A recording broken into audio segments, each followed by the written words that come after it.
Comunismo y Nacionalismo en Puerto Rico, desde la historia intelectual. Mi nombre es Isabel Muñiz Medina, egresada del programa graduado de Historia de aquí de la UPR Recinto de Río Piedras, y junto a mi compañera Hilary vamos a estar moderando este panel esta tarde.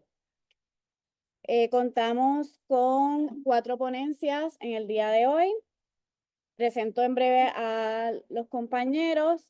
Les quiero recordar que este panel se está dando de manera híbrida. Le pido por favor a las personas que nos acompañan a través de Zoom que mantengan sus micrófonos apagados durante todas las ponencias y ya entonces en la parte de la discusión pues pueden abrir cuando vayan a hacer comentarios. Bueno, paso a presentar a nuestros ponentes. Hoy contamos con Emanuel Figueroa Rosado. Emanuel es candidato a doctorado en Historia de América por la Universidad Interamericana de Puerto Rico, recinto metropolitano. Su tesis doctoral es sobre la historia del comunismo en Puerto Rico durante el periodo de la Tercera Internacional. Posee una maestría en neurociencia de la educación de la Universidad Interamericana de Puerto Rico, así como un bachillerato de pedagogía de la Universidad de Puerto Rico en Bayamón. Es coautor de Neurociencia en tiempos de desastre, publicado en el 2020. Sus áreas de investigación incluyen la historia transnacional del comunismo en el Caribe, con énfasis en Cuba, México y Puerto Rico, las políticas sanitarias y los saberes médicos y su relación con la historia de los trabajadores en la primera mitad del siglo XX. Nuestro próximo ponente es Guarion Expadilla Martí, de la UPR Recinto de Río Piedras, oriundo de Cabo Rojo, donde estudió en las escuelas públicas de ese municipio. Cursó su bachillerato en Artes en Historia en la Universidad de Puerto Rico, recinto de Mayagüez, y completó sus estudios graduados en el recinto de Río Piedras, aquí en la Universidad de Puerto Rico, donde obtuvo una maestría en Artes en Historia en el 2024. Actualmente es estudiante doctoral en Historia del recinto de Río Piedras y trabaja como maestro de Estudios Sociales e Historia en el Departamento de Educación de Puerto Rico. Luego vamos a pasar con Juan Camareno, de la Universidad de Puerto Rico, recinto de Río Piedras. Juan es poeta, historiador y planificador urbano. Cuenta con un bachillerato y una maestría en Historia de la Universidad de Puerto Rico, recinto de Río Piedras. Además, una maestría en planificación urbana y territorial de la Universidad de Puerto Rico. Sus temas de investigación giran en torno a la memoria e historia de las izquierdas, la historia conceptual, la lucha armada y la violencia. Trabaja en el Puerto Rico Archival Collaboration del Mellon Foundation, proyecto de catalogación y digitalización de documentos históricos en el Archivo General de Puerto Rico. Ha sido parte de la junta editorial de la revista Cuadernos de Investigación Histórica. Colabora con el Centro de Documentación e Investigación de la Cultura de Izquierdas en varios proyectos. Y además acaba de ser aceptado en Columbia, en Nueva York, donde va a continuar sus estudios doctorales. Felicidades. Y nuestro último ponente es Enrique Lavoy Vázquez. Enrique es estudiante subgraduado del Departamento de Historia de la Universidad de Puerto Rico, recinto de Río Piedras. Actualmente preside la Asociación de Estudiantes Historiadores y pertenece a la beca de investigación Mellon Mays Undergraduate Fellowship, en la que trabaja con historia intelectual y movimientos políticos en Puerto Rico. Asimismo, pertenece a la iniciativa de Digital Humanities Scholars in Residence del colectivo Caribe Digital. Es editor de la revista Cuadernos de Investigación Histórica. Entre sus intereses de investigación se encuentran la historia intelectual, las izquierdas, la violencia y la historia conceptual. Cada uno de nuestros ponentes va a contar con 12 minutos para su presentación. Luego de que todos expongan, vamos a contar con los comentarios de los doctores Carlos Pavón Ortega y el doctor Rodney Lebrón, quienes contarán con 15 minutos cada uno para su intervención. Y luego entonces pasaremos a preguntas, comentarios del público. Ya le dije que sí, que por favor mantengan sus micrófonos apagados. Sin más, pasamos a nuestras ponencias. Comenzamos entonces con Emanuel, quien nos va a presentar Los puertorriqueños queremos pelear, el Partido Comunista Puertorriqueño, el Ejército Estadounidense y la Segunda Guerra Mundial, 1940 a 1946. Sí, la tengo aquí.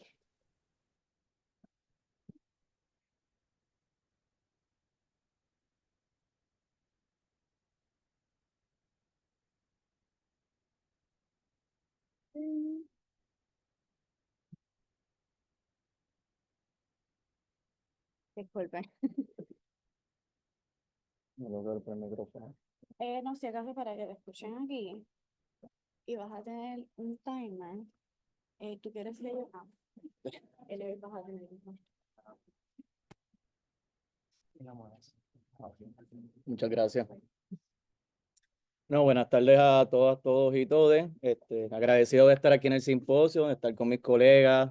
Gracias a todos los que se dieron cita hoy, también los que están en línea. Voy a comenzar con una cita en 1943 de La Semana, que era el periódico del Partido Comunista Puertorriqueño. Y decía así: el grado de respeto y admiración a que Puerto Rico sea acreedor de parte de otras naciones y en particular de Estados Unidos, al finalizar esta guerra con la victoria de la democracia, depende del grado de esfuerzo con que Puerto Rico haya contribuido a la victoria. Más adelante, este artículo añadió: debe ser motivo de duelo para Puerto Rico perdonen, que en estos momentos en que el pueblo soviético se debate heroicamente contra el enemigo, aún no estamos en momentos, aún no podamos nosotros levantar la cabeza con orgullo de saber que en otro frente se esté batiendo también con no menos heroísmo un ejército de puertorriqueños. La nota es de marzo del 43 y es de César Andreu Iglesias. Se quejaba de la labor de reclutamiento del Servicio Selectivo de los Estados Unidos en Puerto Rico. El Departamento de Puerto Rico de Ejército requería un 8º grado y estaba diseñado para descartar aquellos indeseables que fueran inferiores, ya sea mental o físicamente. En general, la tasa de rechazo fue de un 91% entre los 224.559 puertorriqueños examinados durante la Segunda Guerra Mundial. Entre 1942 y 43, tan solo 16.000 habían sido reclutados. El dirigente comunista se lamentaba al final de su artículo: mientras en Estados Unidos no hay ya un solo hombre de edad militar fuera del ejército, en Puerto Rico hay miles y miles que, deseosos de ingresar, no son llamados a filas. La participación del Partido Comunista en el ejército se ha trabajado en dos, ¿verdad? Es un tema marginal, se ha trabajado desde 2 puntos. Se destaca por un lado la persecución que sufrieron los nacionalistas al oponerse al servicio selectivo, y en otro, el apoyo de los comunistas a la guerra debido a la alianza de Estados Unidos y la Unión Soviética. Sin embargo, estos acontecimientos no son tan lineales como a menudo se ha querido establecer. Los comunistas puertorriqueños, al igual que los estadounidenses, fueron modificando su posición según los nuevos giros de la guerra, llegando incluso en un determinado momento a coincidir con la actitud de los nacionalistas. En este trabajo me propongo analizar dos aspectos principales, ¿verdad? La evolución de la posición del PCP y sus militantes en torno a la guerra, y cómo el ingreso de 3 miembros del Comité Central del PCP afectó al propio partido. Este trabajo parte de dos postulados que a mi entender son necesarios a la hora de historizar, como nos dice Traverso, este aspecto de la historia del comunismo en Puerto Rico. Primero, que no hace falta defender, idealizar o demonizar la experiencia comunista. Vale la pena entenderla críticamente como un todo, una totalidad dialéctica moderada por tensiones y contradicciones internas que presentan múltiples dimensiones en un amplio espectro de sombras. Segundo, como nos señala Hobsbawm en su ensayo sobre los revolucionarios, debemos recuperar el temple único y sin precedentes de los movimientos no religiosos del bolchevismo, ¿verdad? No simplemente verlo desde la distancia y decir que ingenuos o, ¿verdad?, burlarse un poco, sino entender el contexto donde estaba ocurriendo todos estos procesos y entender por qué, dependiendo cómo la Unión Soviética se posicionaba según la guerra, ellos actuaban o decidían, ¿no? No sé si lo pasé aquí. Y Ah, quedas aquí. ok, gracias. El Partido Comunista fue fundado el 23 de septiembre de 1934, en un aniversario de Lares, en Ponce, ¿verdad? Algunos de sus miembros la mayoría de sus miembros eran obreros, pero había algunos profesionales y también había ciertos militantes o cuadros que ya venían de la Comintern. Comintern era esta organización internacional que tenía la URSS, la Unión Soviética, que era como una manera de exportar la revolución, de fundar partidos comunistas globalmente. Y ya en este punto, pues era más un apéndice también de la política exterior de la Unión Soviética bajo Stalin. Habían dos partidos comunistas en realidad. Se fundó el Partido Comunista de la Comintern y se fundó un partido trotskista, que era el partido de Luis Bernal Ortiz. César, que está súper jovencito. Yo trabajo el César joven. Guario a trabajar el César ya más maduro. Ahí está César liderando una huelga de los muelles, que es la del 38. Jovencito, no tenía que tener más de 22 años. Eh, el partido eventualmente se va a unificar en la primavera del 36 y se va a crear un solo partido comunista, que es el que va a liderar. ¿Por qué Partido Comunista de Puerto Rico y no puertorriqueño? Eso tiene una explicación incluso en el contexto de guerra, ¿no? Entre 1935 y 39, el partido pasó por un periodo de formación. Se incorporaron a sus filas César Andrés Iglesias, que era miembro de la Libertad, de la Juventud de los Comunistas. También en el medio, Juan Sáez Corales. Sáez Corales se casó eventualmente con Consuelo Burgos, era cuñado de Julia de Burgos. Y a la extrema izquierda tiene a Juan Antonio Rosado, que era líder sindical de la cervecería Corona en la parada 20, ¿no? El partido, durante el Frente Popular, que fue un giro que hizo la Internacional en el 35, concretaron alianzas con los nacionalistas, se insertaron en distintos frentes políticos, colaboraron con la victoria electoral del Partido Popular Democrático en el 40 y fundaron la confederación más importante en ese momento, que fue la Confederación General de Trabajadores. Eso fue un trabajo más de los comunistas que otra cosa, ¿no?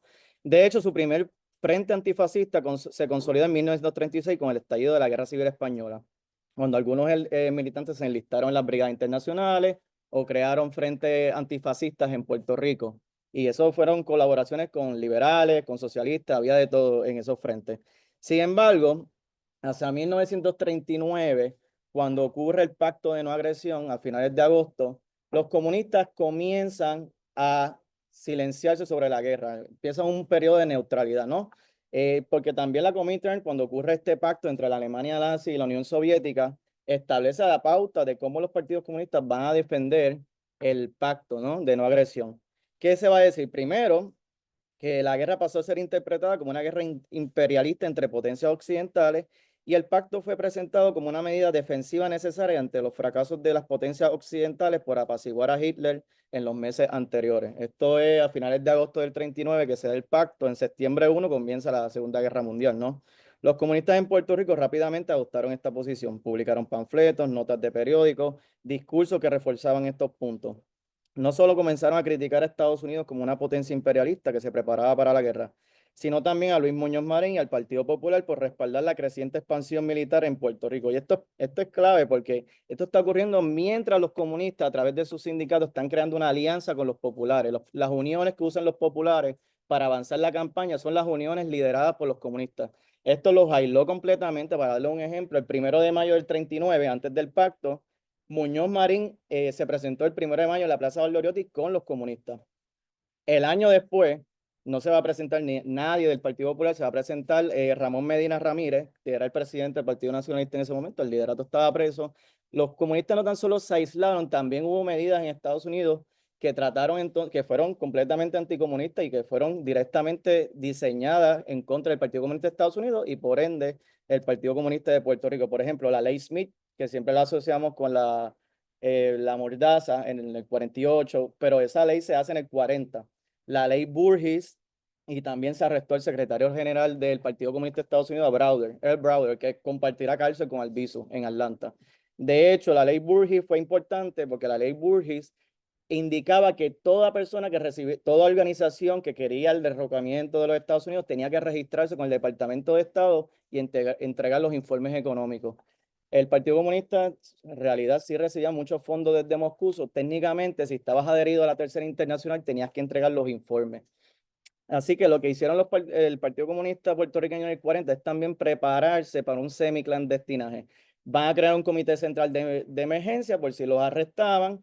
Cambiaron su nombre, ya no iba a ser Partido Comunista de Puerto Rico, Tercera Internacional, va a ser Partido Comunista Puertorriqueño. Le quitan completamente cualquier ¿verdad? Conexión con la internacional, aunque ellos nunca ¿verdad? Rechazaron su conexión con Rusia. Y crearon también cooperaron con el servicio selectivo. Habían visto cómo los nacionalistas ya estaban siendo perseguidos o ellos no iban a terminar igual. Pero, no obstante, como quiera en verdad, ellos seguían, ese es el periódico del partido. De hecho, ese es el primer periódico que menciona Pan, Tierra y Libertad y también Lucha Obrera, no fue el Partido Popular. Aparece primero aquí. Ellos comenzaron a atacar como quiera a Estados Unidos, a ellos no les importó mucho esa parte. Sin embargo, cesaron todas las actividades, ni siquiera hicieron el 1 de mayo. No había ya mítines del Partido Comunista en ese periodo. Pero, nuevamente, otro giro de la guerra va a cambiarlo todo, ¿verdad? Sabemos que en junio del 41, entonces ocurre la invasión de los alemanes a la Unión Soviética y nuevamente hay un nuevo giro y los comunistas básicamente se liberaron las cadenas que los tenían de defender este pacto y rápidamente salieron a la ofensiva ya no iban a criticar la guerra, ya no era una guerra imperialista, ahora una guerra justa en contra del fascismo, ¿no? Los comunistas en ese momento recaudaron dinero para el auxilio de guerra ruso, organizaron 3 años consecutivos homenajes a Rusia, eran unos homenajes que se hacían de miles de personas con el Partido Popular, con los partidos principales del momento, no tan solo el Popular, en el Sixto Escobar. Miles de personas se presentaban, habían, ¿verdad?, estas conmemoraciones de la Revolución Rusa en noviembre. Se comprometieron a enviar café, sal y azúcar a la URSS y iniciaron una campaña masiva que reclutaron que en su reclutamiento, perdonen, atrajo a más de 300 nuevos miembros a sus filas. Hacia el verano del 43 todavía ningún miembro del PCP había sido convocado al ejército, pero ellos querían participar, ellos querían pelear, ¿verdad? Como ellos decían. Los comunistas se preguntaban por qué se les decía a los puertorriqueños cursar un octavo grado o saber inglés, o por qué ningún regimiento de soldados puertorriqueños había sido enviado al frente de batalla. Y cabe recordar que en este momento ya la internacional no existe, ¿verdad? El 15 de mayo ya se deja de existir y ya 15.000 comunistas estadounidenses estaban activamente en el ejército. Así que los comunistas lo que estaban haciendo es aplicando a su realidad puertorriqueña, ¿verdad? El impulso por el ejército.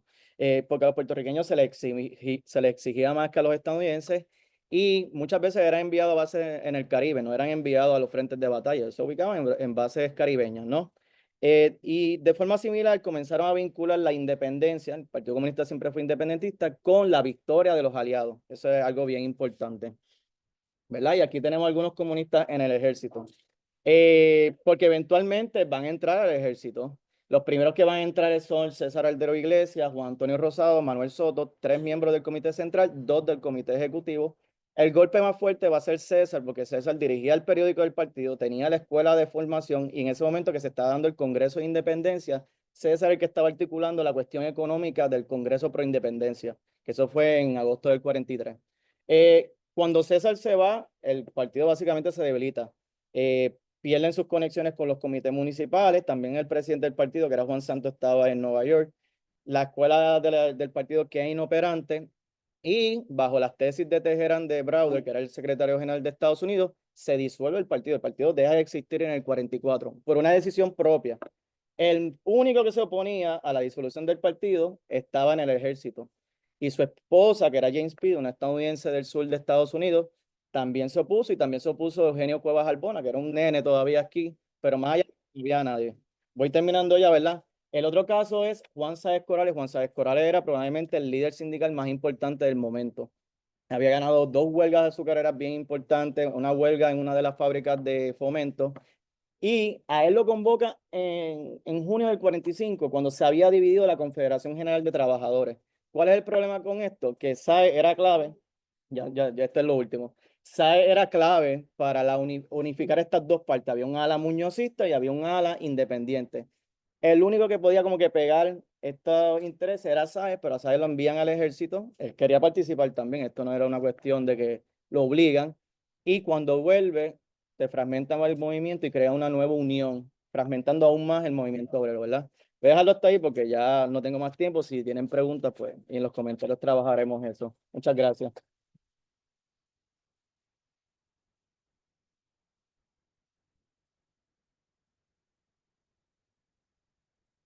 Muchas gracias. Pasamos ahora con nuestro próximo ponente, Guarion Expadilla Martí, que nos va a presentar César Andreu Iglesias y el surgimiento de la conciencia ambiental, precursor de un pensamiento ecosocialista.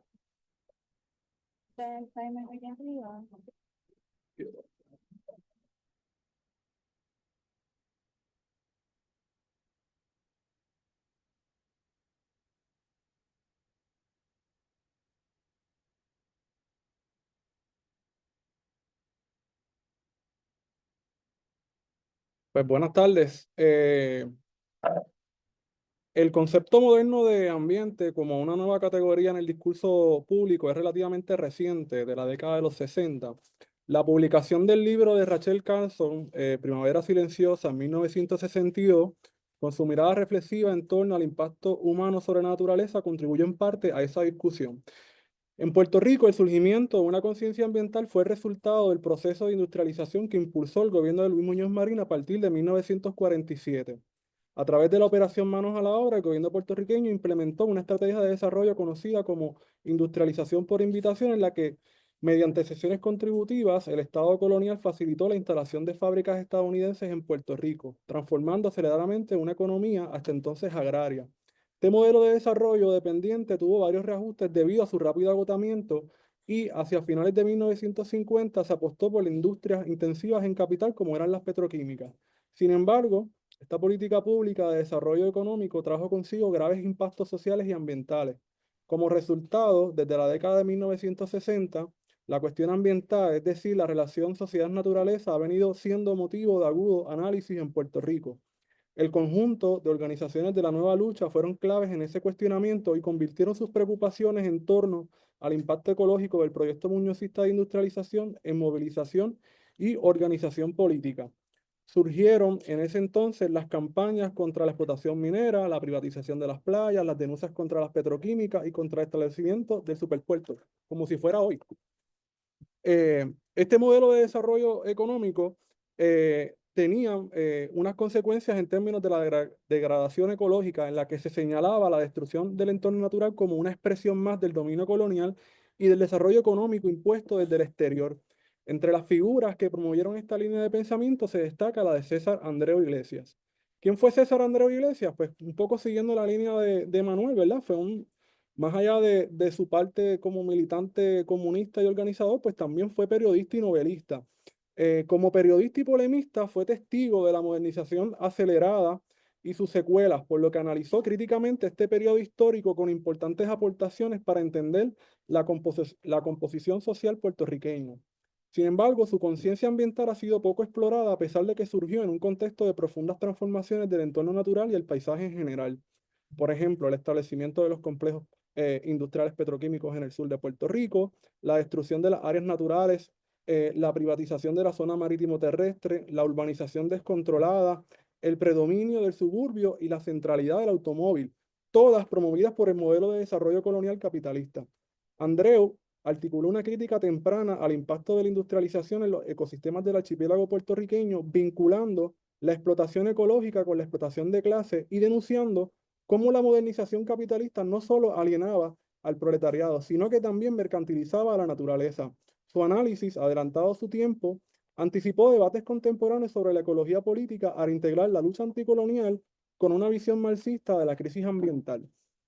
¿Dónde podemos ver ejemplos de esta perspectiva? Primero, hay que destacar que después de la salida de César del Partido Comunista y de haber escrito su famosa novela Los Derrotados, que tiene bastante contenido en términos del naturalismo o neonaturalismo, César Andreu Iglesias comienza a reunirse con Juan Mariora y hacia 1959 va a formar parte del grupo que funda el movimiento pro independencia, el MPI.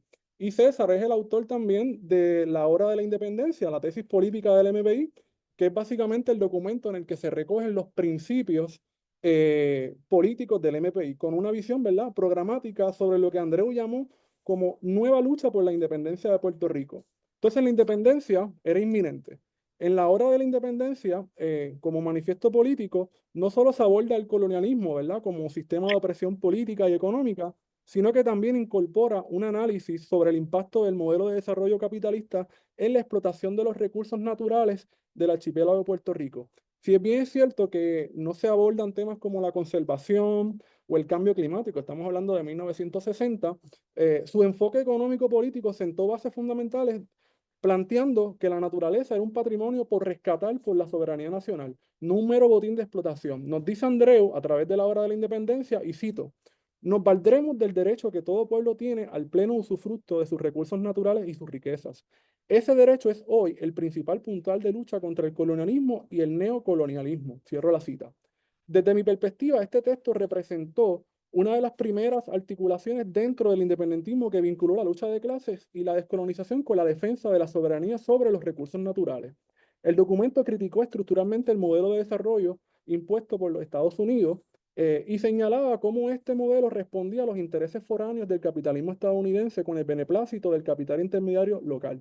Aunque su solución fue primordialmente política, la independencia como condición para redefinir el uso del territorio y por lo tanto de los recursos naturales, su aprovechamiento y disfrute. El manifiesto anticipó también debates ecologistas posteriores al conectar la destrucción ambiental con el colonialismo, promoviendo una visión para repensar la relación entre sociedad y naturaleza, que más tarde sería discusión central dentro del movimiento ambiental.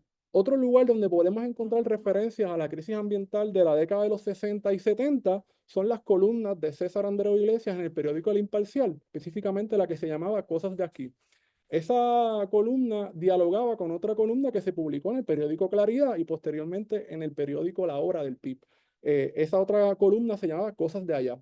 Así que, para que lo tengamos en mente, ¿verdad? Entre 1960 y 1968, Andreu Iglesias escribió diariamente su columna Cosas de Aquí en el periódico El Imparcial, propiedad de Antonio Ayuso Valdieso, un periodista con inclinaciones nacionalistas. A pesar de que Andreu sostenía una visión marxista-leninista sobre el papel del periodismo, su postura combativa y crítica hacia el colonialismo y la realidad política puertorriqueña le permitió encontrar un espacio en el periódico.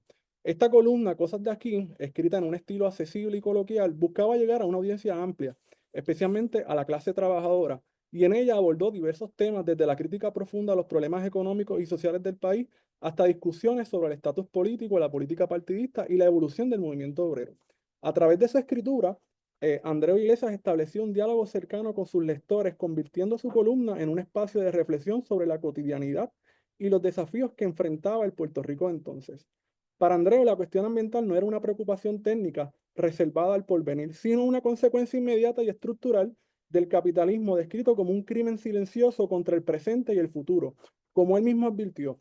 Y cito, los mayores crímenes no son los que alcanzan la primera plana de los periódicos, los más perfectos son los que pasan desapercibidos. El mayor de todos es el que toma víctima no solo al hombre actual, sino también al hombre futuro. Y cierro cita. Sin embargo, cuando El Imparcial fue vendido en la década de los 60, Andreu y otros periodistas fueron despedidos, lo que marcó un cambio en la línea editorial del periódico, desplazando así a voces críticas. Paralelamente, como mencionaba, Andreu, además de haber fundado el MPI, también contribuyó a la fundación del periódico Claridad. Y dentro del periódico Claridad, pues mantuvo una columna que se llamó Cosas de Allá, que dialogaba, ¿verdad? Como mencionaba, con la que se publicó en el periódico El Imparcial. Esta columna estaba dirigida hacia el movimiento independentista y obrero, donde el periodista profundizó en análisis social y político. Sus escritos se concentraron en la importancia de la independencia y el socialismo, así como la superación de los errores del nacionalismo albizubista. Durante este tiempo, Claridad, al ser el brazo mediático del MBI, amplificó múltiples luchas comunitarias, sociales y políticas de la década de los 60 y 70. Una de las más importantes fue la lucha contra el proyecto minero en el centro de Puerto Rico, en el cual nació el movimiento ambientalista puertorriqueño como lo conocemos hoy día. Fue esa exitosa campaña, impulsada principalmente por el MPI, que Claridad fue pionero en el campo del periodismo investigativo y el periodismo ambiental. No obstante, sus días frente a Claridad también estuvieron contados, y tras una década en el seminario, las acciones militares del brazo armado del MPI, los CAL, culminaron con el ajusticiamiento de 2 marinos en el Viejo San Juan, en represalia por el asesinato político de Antonio Martínez Lagares a manos de la policía de Puerto Rico. Andreu Iglesias decide desvincularse del MPI y por consiguiente del periódico Claridad. Tras su salida del periódico Claridad y del MPI, el siempre militante comunista ingresó en el Partido Independentista Puertorriqueño en una coyuntura de transformación ideológica que atravesó esa colectividad entre 1967 y 1973. Durante su paso por el PIB, Andreu fundó junto a Samuel Aponte el periódico La Hora, periódico vinculado a la institucionalidad pipiola. Desde allí, Andreu utilizó el periódico para la denuncia social y política. Se utilizaron recursos como el fotoensayo y el periodismo investigativo para señalar y llamar la atención sobre la problemática del impacto humano sobre los entornos naturales. Sin embargo, Andreu también salió del partido en medio de una profunda crisis política interna, resultado de fuertes enfrentamientos entre sectores de la izquierda socialista y la derecha tradicional dentro del PIB en 1973. Algunas de las principales preocupaciones ambientales de las columnas de Andreu fueron la privatización de las playas, específicamente lo que tenía que ver con la ocupación que estaba llevando a cabo el Hotel Caribe Hilton en Puerta de Tierra, lo que estaba ocurriendo tempranamente en esa época en el litoral costero de Condado y el área de Isla Verde, así como el área de Dorado. La contaminación industrial también fue otro de los temas que trajo a la discusión Andreu Iglesias, principalmente en el sur de Puerto Rico, con el establecimiento de la Colco, que como sabemos operaba sin regulaciones ambientales, generando efectos adversos en la salud pública de las comunidades vecinas como Tallabón, Encarnación. que dicho sea de paso, como resultado de esa contaminación, tenemos el Fideicomiso de Conservación, ¿no? Y lo que conocemos como para la naturaleza. También otro de los temas que tocaba César en las columnas fue el asunto de la deforestación y la urbanización descontrolada. Ya esto se podía ver en la novela de Los Derrotados, cuando César tenía muchísima preocupación por todo el cambio del paisaje que se estaba dando en San Juan principalmente. Así que este fue otro de los temas que abordó, así como el tráfico. Si llega a ver el tráfico de San Juan, veníamos hablando de eso ahorita, creo que nos hubiese abrumado con la cantidad de columnas que estaría escribiendo sobre ese tema en particular. Y obviamente la explotación minera, ¿verdad? César se opuso a los proyectos de la minería abierta que se pretendían establecer en el centro de Puerto Rico, advirtiendo que su implementación no solo generaría una devastación ambiental irreversible, sino que tampoco beneficiaría económicamente a la clase trabajadora puertorriqueña. Y esto es interesante porque al principio el MPI sí favorecía la explotación minera, siempre y cuando fuera capital puertorriqueño. Lo más importante, ¿verdad?, es que su trabajo periodístico siempre vinculó el colonialismo y la destrucción ambiental, y entendía que el modelo de desarrollo impuesto por Estados Unidos en Puerto Rico tenía como fin maximizar la extracción de riqueza sin preocuparse por la sostenibilidad ecológica o el bienestar de la población. Por eso, para Andreu Iglesias, la independencia era también un reclamo de control sobre los recursos naturales para el beneficio del pueblo y no del capital extranjero. ¿Cómo lo relaciono con el asunto del ecosocialismo? Y para cerrar rápido, eh, eh, ciertamente no existía ecosocialismo en 1960, ¿verdad? Por eso digo que estaba anticipando unos debates que se iban a dar posteriormente. Walter Benjamin es de los primeros que comienza a hablar, ¿verdad?, de las consecuencias del capital sobre la naturaleza, ¿verdad? Y señala esas preocupaciones hacia 1928, ¿verdad?, en una obra que se llama Dirección Única. Pero ciertamente César, ¿verdad?, anticipó muchos de esos debates que se van a dar sobre todo en la década de los 70 y 80 en Puerto Rico y en el mundo, ¿verdad? Particularmente lo que tenía que ver con el colonialismo ambiental, que fue algo que también trabajó Juan Mari Brás. Su análisis, ¿verdad?, coincidía, y con esto cierro, con la tesis ecosocialista que sostiene que la crisis ambiental no puede resolverse dentro de los límites del capitalismo, ya que este sistema económico depende de la expansión continua y la explotación intensiva de los recursos naturales, tal como ha venido sucediendo en Puerto Rico, en el Caribe y en los trópicos, desde el establecimiento de la economía de plantación en el siglo XVI. Nada, lo voy a dejar hasta ahí. Gracias.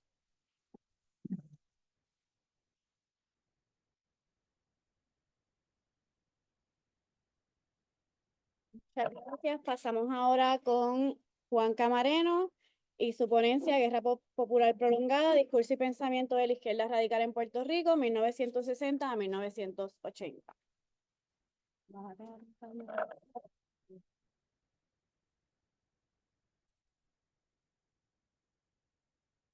Bueno, buenas tardes y primeramente me gustaría agradecer al comité organizador de este simposio por su labor al gestar este espacio de discusión. Quiero comenzar señalando que esta ponencia es parte de un artículo en construcción que emerge sobre el auge que ha tenido recientemente en la historiografía sobre la izquierda en Puerto Rico. Pero a pesar de este interés, considero que aún no se ha profundizado lo suficiente en las relaciones entre las acciones de las organizaciones y sus construcciones histórico-conceptuales. En esta ponencia me limitaré a abordar la producción intelectual de dos organizaciones clave, la Liga Socialista Puertorriqueña y el Movimiento Socialista Popular, centrándose en su interpretación del concepto de guerra popular prolongada. Mi trabajo busca generar una cartografía del pensamiento de estas organizaciones, trascender los contenidos explícitos y analizar las condiciones histórico-conceptuales de posibilidad de sus discursos, sobre todo con la intención de generar respuestas sobre el porqué de la desaparición de los mismos en el imaginario político de izquierda. La noción de guerra popular prolongada sirvió como vehículo conceptual para enmarcar debates ideológicos sobre la lucha por la independencia y el socialismo en Puerto Rico, así como para justificar una serie de acciones políticas y revolucionarias. El concepto de guerra popular prolongada emerge en 1938 bajo el contexto de la Segunda Guerra Sino-Japonesa y desarrollado por Mao Zedong, que buscaba por medio de su teoría generar una síntesis entre el marxismo-leninismo y las condiciones específicas del campesinado y el territorio chino. La teoría de la guerra popular prolongada se basa en tres ejes. La guerra es librada por, con y para el pueblo, es decir, es la base del ejército revolucionario. La correlación de fuerzas desigual entre un enemigo más fuerte hará del conflicto uno prolongado, o pudiera decirse que la guerra es un proceso de larga duración. La guerra tiene tres etapas: la defensiva estratégica, que busca debilitar al enemigo en combates irregulares; la etapa de equilibrio, y una vez alcanzado ese objetivo de desgaste, se pasa a la ofensiva como última etapa revolucionaria. La guerra prolongada se entiende como una teoría situada en un contexto entre un país semicolonial o semifeudal y un imperio. Es un concepto antiimperialista que emerge como respuesta discursiva ante la teoría de subyugación nacional, teoría que suponía que el contraste entre las fuerzas del imperio y la debilidad de la resistencia colonial resultaría en dominación imperialista sin importar cuán prolongado sea el conflicto. La razón por la que Mao insiste en esta teoría reside en su entendimiento sobre que la fuerza y la debilidad china son relativas y no absolutas, y que los esfuerzos por preservar en la resistencia en forma de frente único antiimperialista acentuaron aún más esa relatividad. Así resulta que la relativa fuerza y debilidad de los bandos y las posibilidades de transformar esas condiciones prolonga la guerra, hecho que debería ser aprovechado por el bando antiimperialista en un avance revolucionario. Mao se enfoca o focaliza su análisis sobre el carácter fundamental de la guerrilla, esto sin descartar la posibilidad de una guerra de movimiento o posiciones. Además, es importante destacar el énfasis sobre las condiciones geográficas particulares de China, la ruralía, la selva y las grandes montañas, que posibilitaron su articulación. Lo mismo sucedería 15 años después en la Sierra Maestra en Cuba, con la incursión guerrillera del movimiento 26 de julio. La guerra de guerrillas se asentó como base táctica, estratégica y teórica de los movimientos de liberación nacional en América Latina tras el triunfo de la Revolución Cubana en 1959. La publicación de la Guerra de Guerrillas del Che Guevara en el 60 recogía de la experiencia cubana la idea de que no era necesaria la espera de todas las condiciones para la revolución, sino que un foco guerrillero podía crearlas o agudizar las ya existentes. Sus planteamientos fungieron como respuesta al marxismo tradicional, que formulaba desde el materialismo histórico una serie de etapas que deben darse previas a la revolución proletaria. Tanto el Che como el teórico francés Debray, en su texto Revolución dentro de la Revolución, sostienen que la creación de un foco en las zonas rurales en momentos donde la movilización masiva del proletariado aún no es posible, haría el trabajo fundamental de adherirse a los sectores populares por medio del accionar armado y propagandístico, con fin de concretar un ejército de carácter popular. Desde su formulación como teoría, el elemento del campesinado era fundamental y central. Hasta aquí vemos como algunos planteamientos de Mao permearon en la experiencia cubana y posteriormente la adopción de la guerrilla rural como estrategia latinoamericana tras la tricontinental del 66 y la fundación de la OLAS en el 67. El convencimiento del guevarismo y la línea cubana tras el triunfo de la revolución de que las fuerzas populares eran capaces de liberar una guerra contra ejércitos regulares y que el enfoque sobre lo rural era fundamental, llevó a organizaciones de izquierda en Puerto Rico a la adopción de la guerra popular prolongada como aparato discursivo y método político-militar. El historiador Aldo Marchesi trae a colación una advertencia que hacía el propio Guevara en su artículo La guerra de guerrilla, un método, publicado en el 63, sobre la imposibilidad de la existencia de un brote guerrillero en países como Puerto Rico, donde el gobierno haya subido al poder mediante algún tipo de consulta, fraudulenta o no, y donde no se haya agotado todas las posibilidades de lucha cívica. De todas formas, la guerrilla rural y la teoría del foco se tomaron como regla general en el continente. Se levanta aquí una primera cuestión en torno a las posibilidades discursivas del concepto guerrillero en Puerto Rico. En 1977, ya una década después de las primeras experiencias de lucha armada guerrillera en Puerto Rico, el líder de la Liga Socialista, Juan Antonio Correger, publica El problema de la guerra popular prolongada. En este ensayo, Correger expone a lo que su entender son los problemas que se enfrenta esta conceptualización, no solo para la lucha de clases, sino para la liberación nacional en términos de una guerra de carácter prolongado. Algunos de estos problemas son el sentimentalismo pequeño burgués, la traición y entrega de la burguesía criolla con respecto al monopolio estadounidense, la teoría de paz, la ilusión y la indisciplina de la clase media puertorriqueña, el sectarismo y el anticomunismo.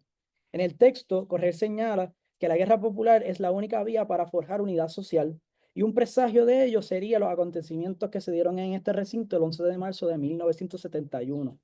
Según en ese momento, múltiples sectores del estudiantado se deshicieron del sectarismo, el anticomunismo y el mutuo acoso endémico del independentismo, y como hermanos en armas combatieron a la ROTC. Sin embargo, ya para el 77 la guerra popular no había iniciado, aunque de forma implícita se deduce que las condiciones para la guerra están presentes desde la invasión estadounidense. De ahí se destaca el carácter prolongado. Entre esta conceptualización de Mao y la de Correger existe un paralelismo consecuente. El primero señala la guerra popular como una estrategia militar necesaria en un conflicto entre fuerzas desiguales y una respuesta ante las perspectivas derrotistas. El segundo, consecuente con la idea del primero, responde ante una perspectiva derrotista de autonomistas y conservadores dentro del sector independentista. Asimismo, entiende que la guerra popular prolongada es una idea inherentemente marxista en tanto interpreta a Engels y su noción del inicio de la época moderna con la guerrilla independentista americana y la transformación del ejército principesco en ejército popular. Además, afirma que las experiencias de la Revolución de Octubre, Vietnam y China ponen en evidencia la eficacia de la teoría. Señala como una falsa teoría el desbalance de fuerzas en la medida en que se pueden desarrollar capacidades subjetivas para avanzar en la guerra. Para ello señala que la guerrilla, ya adherida a las clases populares, serán responsables de desarrollar dichas capacidades y entonces Puerto Rico podría tener miles de combatientes antiimperialistas. Esto no es otra cosa que el tránsito entre la primera etapa, formulada por Mao, a la segunda, de la defensa al equilibrio. Destaca Correger que el tamaño territorial y la densidad poblacional de Puerto Rico ayudarán eficazmente a este desarrollo subjetivo de condiciones. Sí, sí me parece importante destacar que bajo esta noción, Correger incluye a las clases trabajadoras puertorriqueñas y afroamericanas de las grandes ciudades de Estados Unidos como fuerzas indispensables para la lucha anticapitalista y la guerra popular prolongada. Finalmente, Correger señalaría que para que esta sea posible algún día, quedaría la importante tarea de la conciencia de masa, de generar conciencia de masa, organizar el espíritu revolucionario, no desde el Partido Marxista-Leninista nada más, sino desde un frente de liberación nacional.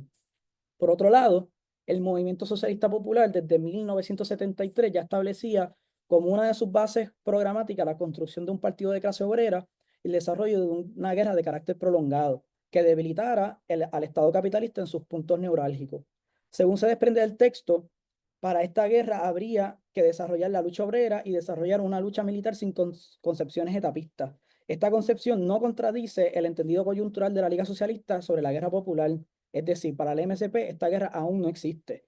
Sin embargo, la distinción es evidente. El MSP, o el Movimiento Socialista Popular, no prioriza la independencia o la construcción del Estado Nacional sobre la lucha contra el capital. Si bien ambas organizaciones entienden la lucha armada como un método fundamental para la lucha de clases y la liberación nacional, la articulación de sus discursos denotan diferencias. El MSP entiende que solo un verdadero partido marxista y comunista puede liderar a las masas hacia la destrucción del aparato represivo capitalista y la instalación del socialismo y la liberación nacional. Entiéndase que aquí no se habla de un frente de liberación nacional. Se destaca, a diferencia de los postulados de Correger, que la estrategia de guerra popular prolongada deberá ser diferente a todas las experiencias revolucionarias ensayadas ya históricamente. Señalan además como elementos negativos la puesta de la marcha de la guerra popular, las condiciones geográficas y las condiciones del Estado burgués en Puerto Rico. Esto contra los entendidos de Correger en el texto antes discutido. Finalmente, el MSP aclara que comenzar la guerra popular prolongada es llevar a cabo una lucha armada para debilitar, desgastar, quitar capacidad represiva hasta llegar a destruir por completo el Estado represivo capitalista. Para la guerra popular prolongada bastaría que estén las condiciones de la crisis económica y el desarrollo de una vanguardia que con sus acciones desarrolle condiciones subjetivas. En estas últimas, tanto desde la perspectiva del MSP o de la Liga, no estaban dadas ninguna de las dos. A modo de conclusión, y reconociendo el límite de tiempo de esta ponencia, que no permite abarcar más, planteo que al analizar las condiciones histórico-conceptuales de posibilidad del discurso de la guerra popular prolongada, encontramos las claves para entender su desaparición dentro del espectro de lucha armada en Puerto Rico. Asimismo, concluí que en Puerto Rico nunca se llegó a la guerra popular. La imposibilidad discursiva de la guerra popular prolongada proviene del hecho de que la misma representó en la práctica un traslado o adaptación de conceptos e ideas provenientes de otras experiencias sin realmente dar cuenta de las singularidades y las condiciones sociales, económicas, culturales y geográficas de Puerto Rico. Aunque, como señalé previamente, el MSP tuvo la intención de prevenir este error práctico y discursivo, el resultado fue la puesta en marcha de una lucha armada sin adherencia a las masas que no tuvo capacidad de sostener ni siquiera la primera etapa estratégica de la guerra popular, según sus conceptualizaciones. Además, predominó en la izquierda radical un discurso nacionalista y antiimperialista con léxico marxista, que obvió los elementos constitutivos de la hegemonía estadounidense y terminó por ser incompatible con los intereses particulares de las clases populares. Esto implicó la desaparición del discurso y accionar armado como posible vía para alcanzar la liberación nacional y la construcción de una sociedad socialista dentro del independentismo, la izquierda y el país en general. Muchas gracias.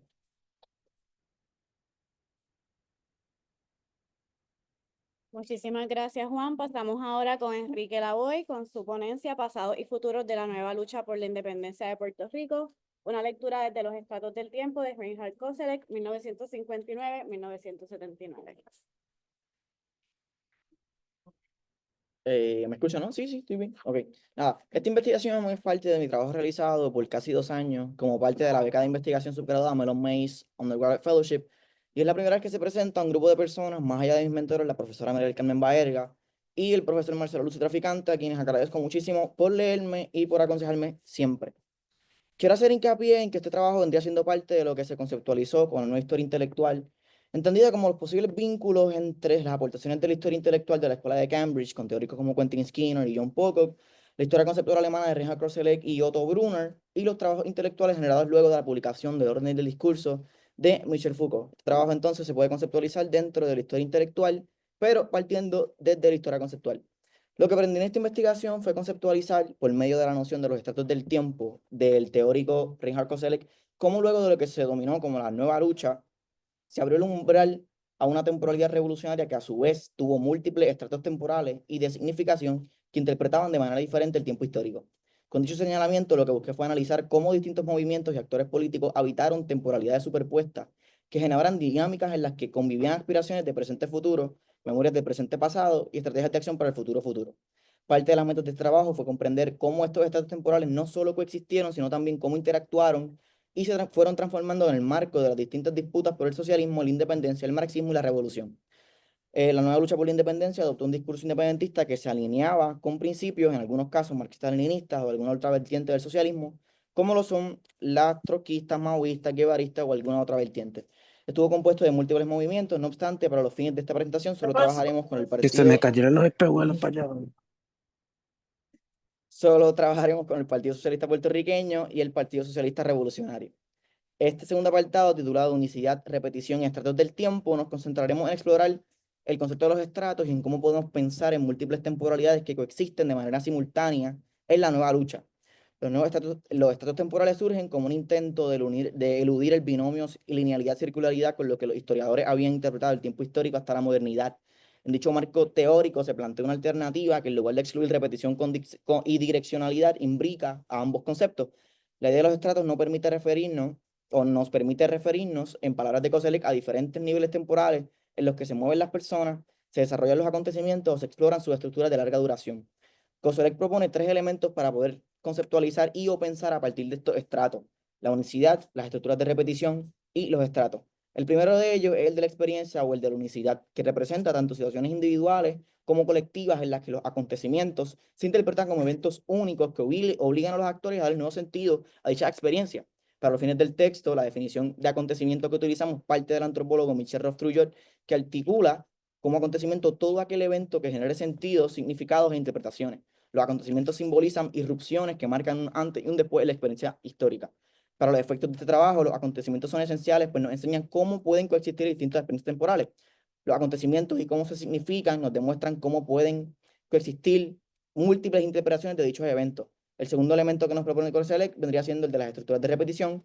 El ejemplo que utiliza Koselleck para explicarla gira alrededor de un cartero que trae una carta que anuncia la muerte de un familiar. No importa que no haya hecho sentir dicha carta, la noticia representa un acontecimiento único que no hubiese sido posible sin el hecho de que el cartero llevase todas las mañanas a la misma hora a lo largo del año carta a nuestro buzón, volviendo este acto en un evento que se repite constantemente.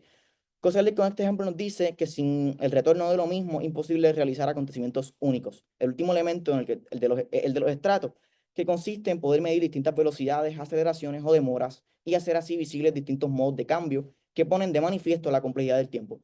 Todas estas concepciones captan los diversos movimientos que ocurren a partir de un mismo acontecimiento histórico que para los fines de este trabajo, con distintos protagonistas, entiéndase partidos y organizaciones políticas, nos permite entender la posibilidad de distintas relaciones entre estos movimientos y el tiempo histórico.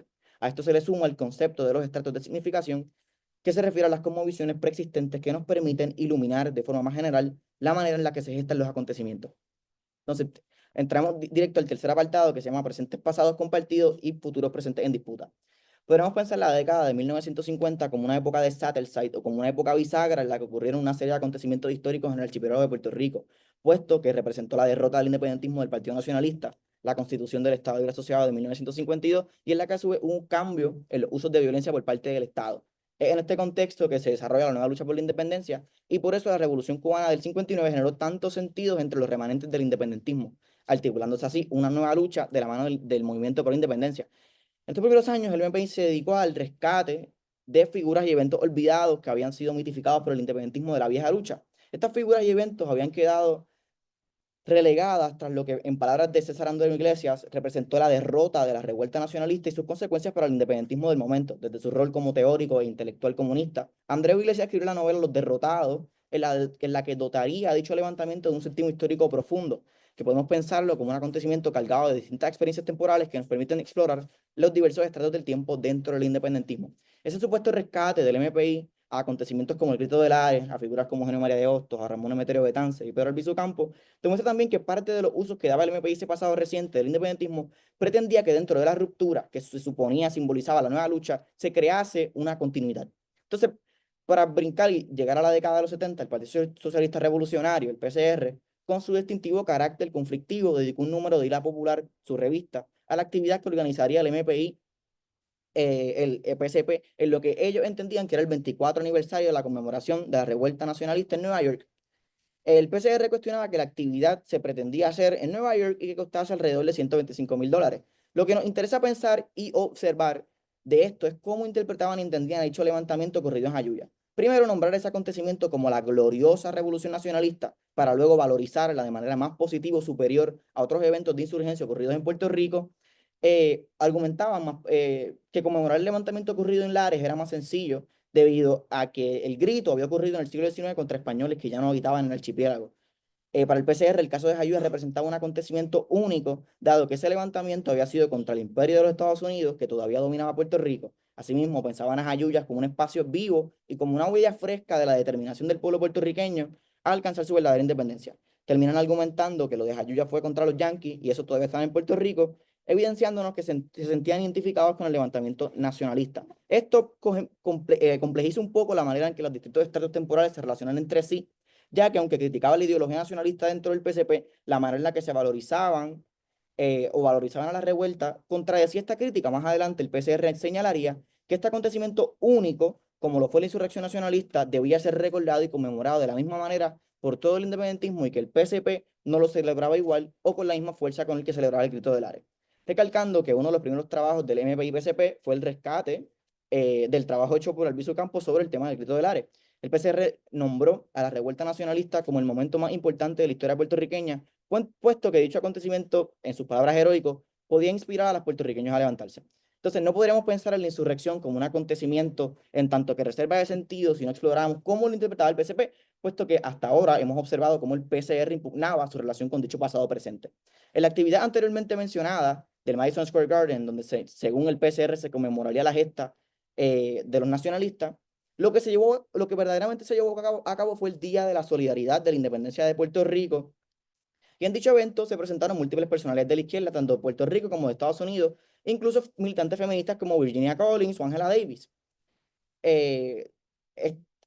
No obstante, en ningún momento se mencionó la revuelta nacionalista de parte de los presentes, ni siquiera en el discurso de Juan Maribra. En el periódico el 21 de octubre, la editorial solo dedicó una nota en la que mencionaba que dicho suceso representaba la primera victoria en contra del imperialismo yanqui, para luego mencionar que la primera gesta y la más importante siempre será el Grito del Ares. En dicho texto, otorgaban al Grito del Ares como el primer evento en donde culminó el proceso de definición de la nacionalidad puertorriqueña y mencionaban que la revuelta nacionalista solo fue un momento más de reafirmación nacional. Aquí podemos ver las distintas maneras en las que se relacionaban con el tiempo histórico, recordando que tanto para el MPI como para el PSP, Lares representaba el acontecimiento más importante de la historia de Puerto Rico y el independentismo. El Grito de Lares como mito de fundación nacional que permitía pensar dentro de los imaginarios del independentismo que la lucha por la independencia debía liberar a la nación de las cadenas que lo oprimían, entendiendo y yo pensando que para el 1868, ya existía la nación puertorriqueña y el trabajo heroico de aquellos patriotas había sido la defensa de dicha nación.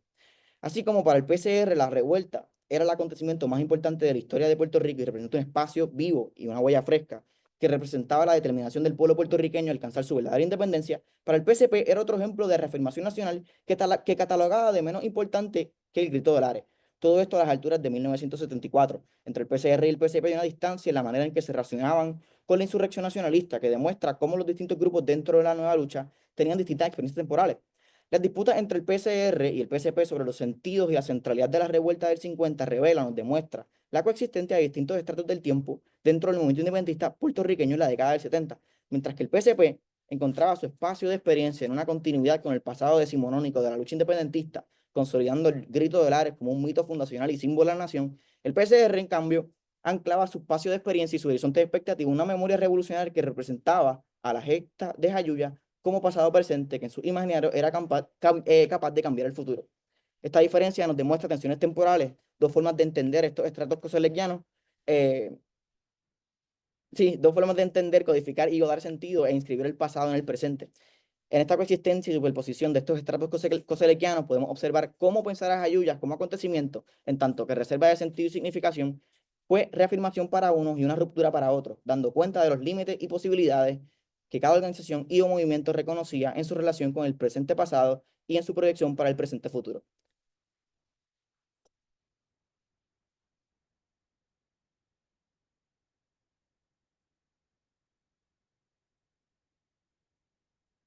Muchísimas gracias, Enrique. Me gustaría ahora presentar brevemente a nuestros comentaristas.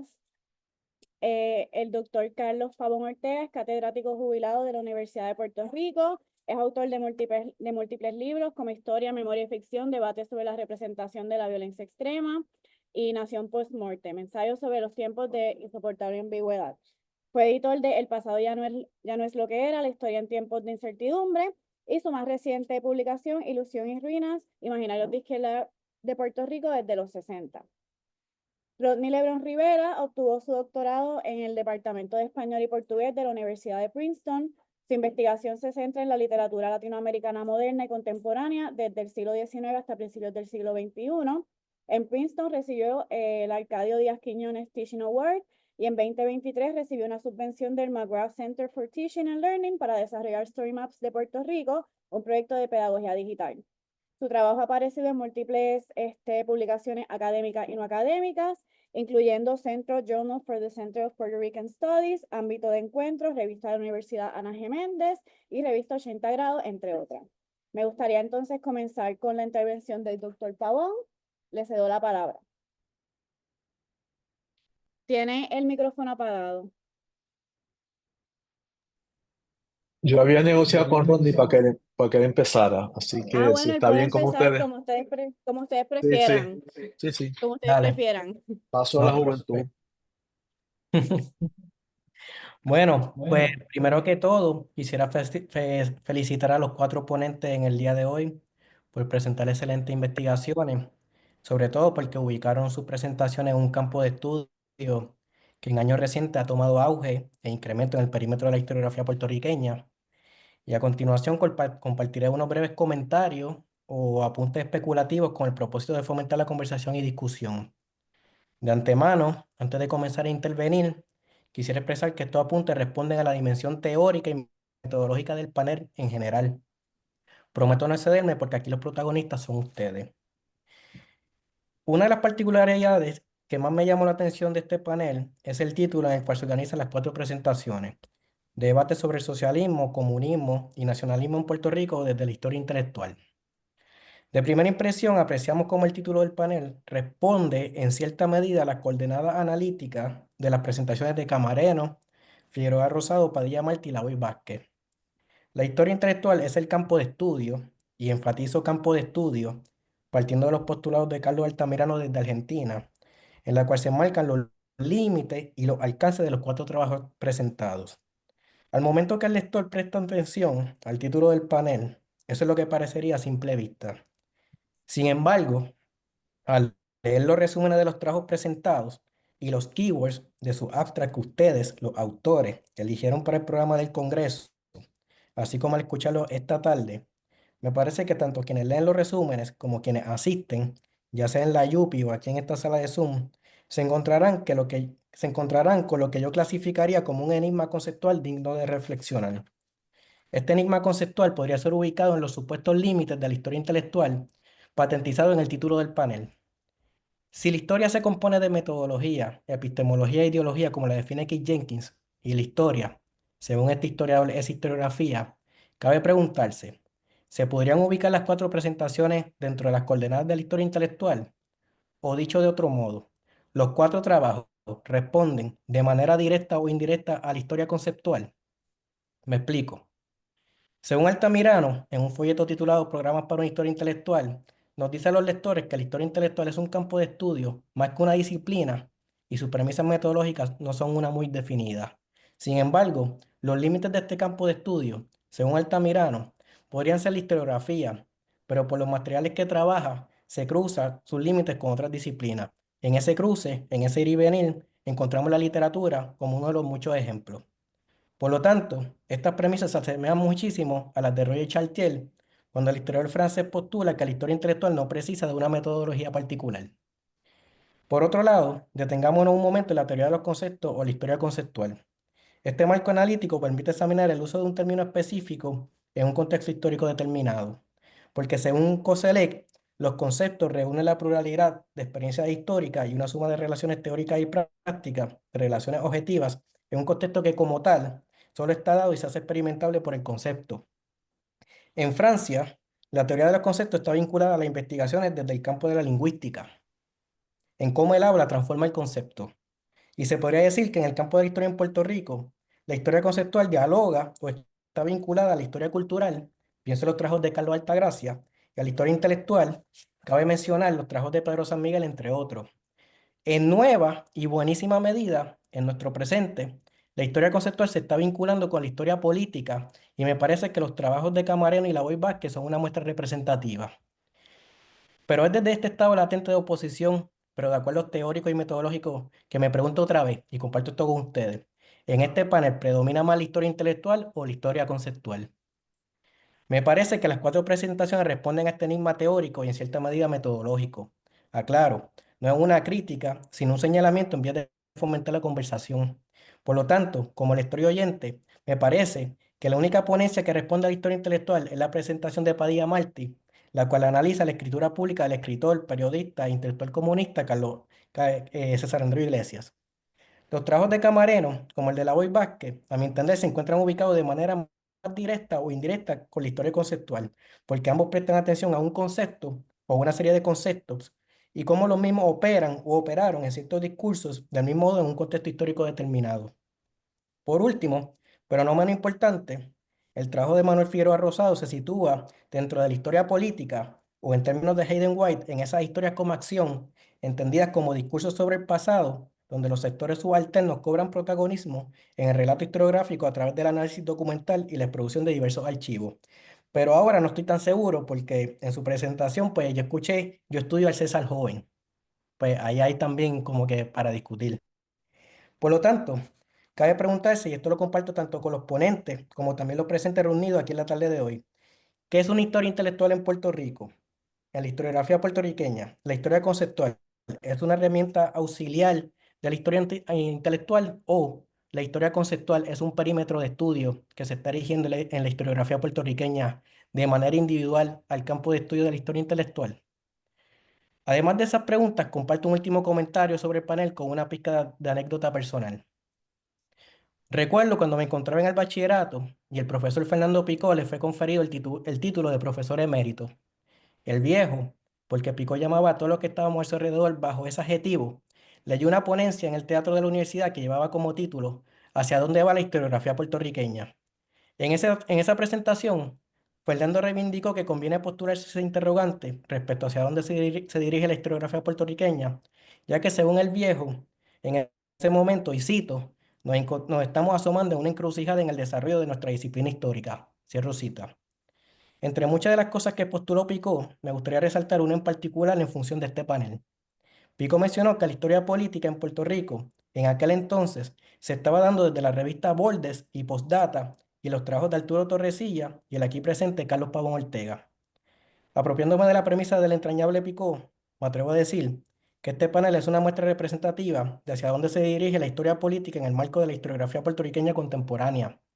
Está en ustedes cuatro los presentadores, si siguen cursando el rumbo que están trazando. Eso sería todo hasta el momento. Seguimos la conversación y muchísimas gracias.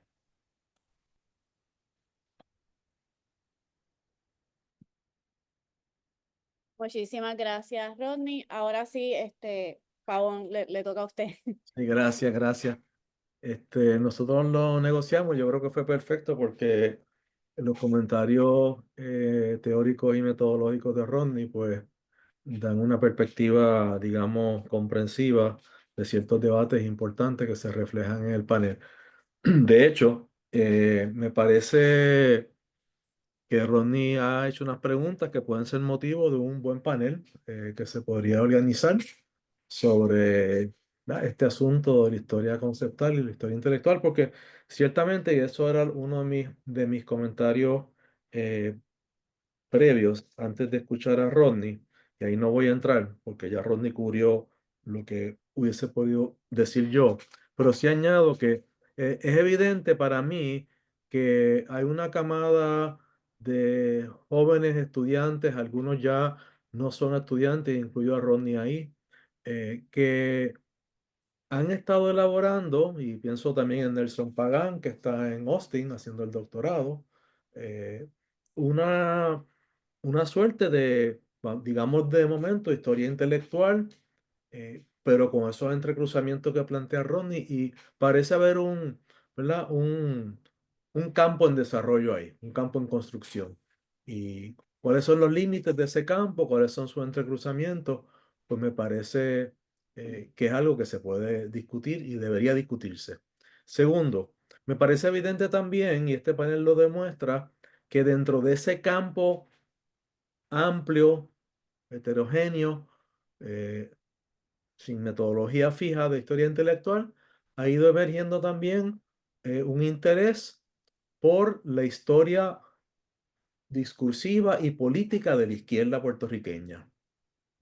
Hay más y más trabajos de calidad, me parece a mí, sobre distintos pensadores, organizaciones, intelectuales, dirigentes de verdad que tienen que ver con esa historia de la izquierda. Algunos están interesados en el periodo de los primeros 30 o 40 años del siglo XX, otros, y me incluyo, estamos interesados en un periodo posterior.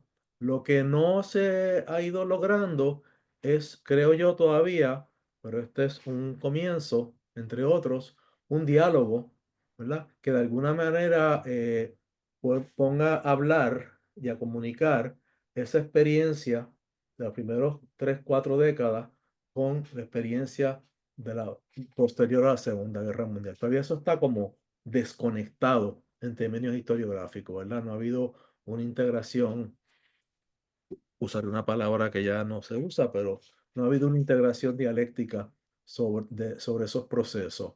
Y creo que es importante. Y mientras escuchaba las ponencias, pensaba que aquí también se están creando condiciones y me parece tremendo para que se pueda ir formando algo así como lo que se creó en Gran Bretaña, había lo se llamaba el Socialist Workshop, ¿no? Una serie de historiadores que se agrupaban entonces en torno a un proyecto colectivo basado en investigaciones individuales que fueran aportando a la historia del movimiento obrero, de la clase obrera, del socialismo y el comunismo en Gran Bretaña, ¿no? Qué sé yo, E.P. Thompson estuvo, Christopher Hill, distintos historiadores de ese Socialist Workshop. Aquí valdría la pena preguntarse si podemos ir rompiendo la fragmentación de la producción individual que fomenta la academia hacia algunos esfuerzos más comunes de un proyecto que nos dé una visión un poco más integrada de esa historia. Pero me parece que por aquí hay apuntes en esa dirección. Ok, voy a hacer unos comentarios muy breves de cada ponente. Algunos son preguntas, otros son comentarios. Y de nuevo, en el espíritu de cosas que creo que se pueden elaborar y trabajar más, o en el espíritu de plantear algunas diferencias que tengo con énfasis que se plantearon. En el trabajo de Emanuel me hubiese gustado escuchar más sobre el discurso del Partido Comunista en, a favor de la participación de los comunistas en la guerra, es decir, su discurso antifascista, que aunque luego hay un viraje, ¿verdad? Cuando el pacto entre los nazis y el estalinismo, pero luego con la invasión a la Unión Soviética se retoma el discurso hasta la participación de cierta figura. Perdón, voy atrás una. También se desprende de este panel que hay una figura intelectual y política que merece que también, quizás como parte de ese esfuerzo que pudiera ser colectivo, que se trabaje en una producción un poco más acabada de sus distintos momentos, que son muchos y variados, que es César Andreu Iglesias. César Andreu Iglesias tuvo muchas facetas diferentes, ¿verdad? No solo fue todo lo que se dijo aquí, pero también, digamos, fue uno de los principales teóricos de la noción de lo que yo llamo en mi libro, ¿verdad? El libro más reciente, y se ha discutido, no es algo que me invento yo, es algo que se debatió, la noción etapista de la lucha por la independencia. Era un firme defensor de que primero había que constituir la independencia y luego el socialismo. Eso se refleja en las primeras tesis políticas del PCP, no la del 63, que no es marxista. El MPI no se declara marxista, y lo dice claramente que no es una organización marxista-leninista en el 63, cuando logró la independencia, pero posteriormente. César Andreu Iglesias cuenta con la biografía, el único texto dedicado a César Andreu Iglesias, la biografía de 1977 de George Fromm, publicado por Huracán. Y esa ha sido una biografía bastante criticada y no es muy extensa. Sé que hay otras personas, sé que Carlos Román, por ejemplo, está trabajando con César Andreu, pero se desprende de aquí claramente que está mencionado, creo que en todas las ponencias, o por lo menos creo que en todas. No sé si al final, sí, también Enrique lo mencionó. Así que, ¿verdad? Ahí surge, hay un proyecto ahí, ¿verdad? Con esa figura tan importante, controversial y polémica. Ok. Entonces, ahora voy a las ponencias. Me hubiese gustado escuchar más el discurso del Partido Comunista y su elaboración Sí, yo entiendo que por razones de tiempo y de falta de conocimiento, pues Manuel, entras en las cosas de cuándo se fundó y quiénes fueron sus dirigentes y sus distintos movimientos. Pero, por ejemplo, me gustaría saber más claramente tu posición sobre si logran articular un discurso independiente sobre el fascismo y la participación en la guerra, si meramente es un apéndice de la Tercera Internacional y sus vaivenes. Suena más a lo segundo en lo que tú lees, pero me hubiese gustado, no sé, quizás mi prejuicio, algún análisis textual del periódico y de artículos específicos donde se va cuajando esa posición. Dicho sea de paso, hoy día esa posición del PC puertorriqueño, o de Puerto Rico y luego puertorriqueño, sobre participar en una guerra como la contra los fascistas, es una cosa inconcebible desde el punto de vista de lo que se llama izquierda en Puerto Rico hoy. Basta ver el apoyo a Rusia de parte de buena parte del independentismo en su guerra imperialista de agresión contra Ucrania, que siquiera se hace casi imposible plantear el apoyo a un país que ha sido invadido militarmente y sometido a una guerra de conquista.